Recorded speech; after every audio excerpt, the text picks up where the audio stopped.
தேர்தலில் மின்வெட்டு வீராசாமியின் மகனுக்கு சரியான பாடம் புகட்ட வேண்டும் என திருமதி பிரேமலதா விஜயகாந்த் வலியுறுத்தியுள்ளார். வடசென்னை தேமுதிக வேட்பாளர் அழகாபுரம் மோகன்ராஜை ஆதரித்து பரப்புரை செய்த தேமுதிக பொருளாளர் திருமதி பிரேமலதா விஜயகாந்த் நமது கூட்டணிக்கு தமிழகம் முழுவதும் அமோக வரவேற்பு உள்ளது என கூறினார்.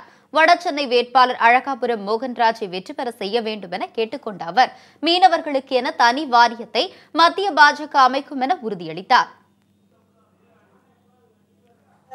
தண்ணீர் கஷ்டம் இருக்கு, உங்க எல்லார் கஷ்டம் உறுதியாக இந்த கூட்டணி மத்தியத்திலும் மாநிலத்திலும் நம்ம ஆட்சி, உள்ளாட்சியும் நம்ம தான் ஜெயிக்க போறோம். இது மூணும் ஒன்றாக வரும் பொழுது தண்ணீர் கஷ்டம், வேலை வாய்ப்பு, அந்த நிலத்தடி நீர் மாசாவது, பொல்யூஷன் எல்லாத்தையும் நம்ம கண்ட்ரோல் பண்ணி உறுதியாக தொகுதியை எல்லா விதத்திலுமே முன்னேற்ற போறோம். மீனவர்களுக்கு தனி வாரியமே இன்னைக்கு திரு நரேந்திர மோடி அவர்கள் அறிவிச்சிருக்கார். மீனவர்களுக்கு ஒட்டுமொத்த பாதுகாப்பு இந்த கூட்டணி தரப்போகுது. அதனால உங்க ஓட்டு ரொம்ப விலை உயர்ந்தது, எதிர்கட்சிக்கு போட்டு அதை வேஸ்ட் பண்ணிடாதீங்க. எந்த கூட்டணி ஜெயிக்கும், எந்த வாக்கு தொகுதிக்கு மக்களுக்கு நல்லது நடக்கணும் சிந்திச்சு உங்கள் வாக்குகளை வீணடிக்காமல் நமது வெற்றி கூட்டணியான நமது கூட்டணிக்கு வாய்ப்பு தந்து பெரிய வெற்றியை தரணும்.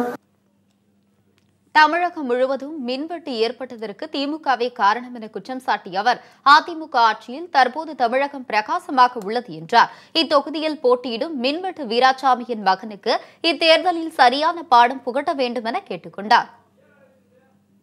எல்லா மக்கள் முதல்ல சொல்றது 15 மணி நேரம் மின்வெட்டுல நாங்க கஷ்டப்பட்டோம். அந்த திமுக காங்கிரஸ் கூட்டணி தமிழ்நாடே இருண்டு கிடந்துச்சு.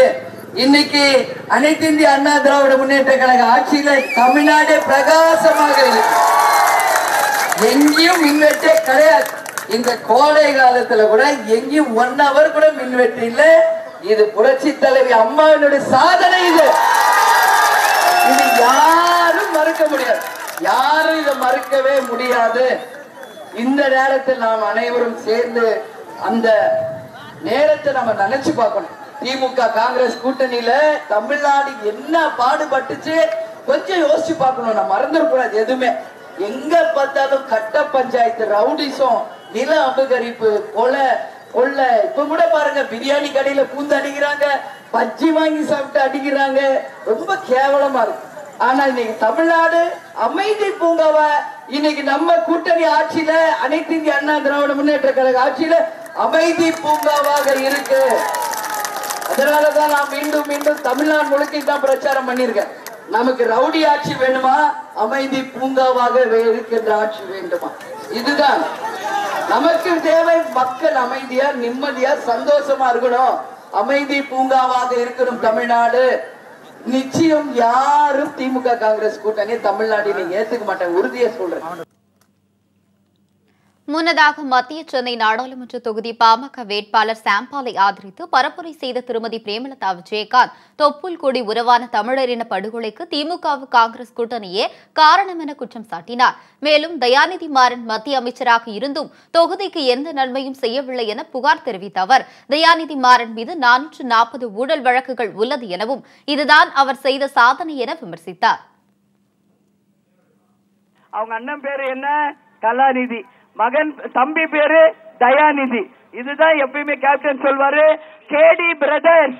கேடி பிரதர்ஸ், கலாநிதி அண்ட் தயாநிதி அப்படின்னாலே தலைவர் எப்பயும் என்ன சொல்வாரு? கேடி பிரதர்ஸ் சொல்வாரு. அதுதான் உண்மை. அப்படி இல்லைன்னா எதுக்கு 440 ஊழல் வழக்கு உங்க மேல வருது? எதுக்கு அலைக்கற்றையில நீங்க ஊழல் செய்றீங்க?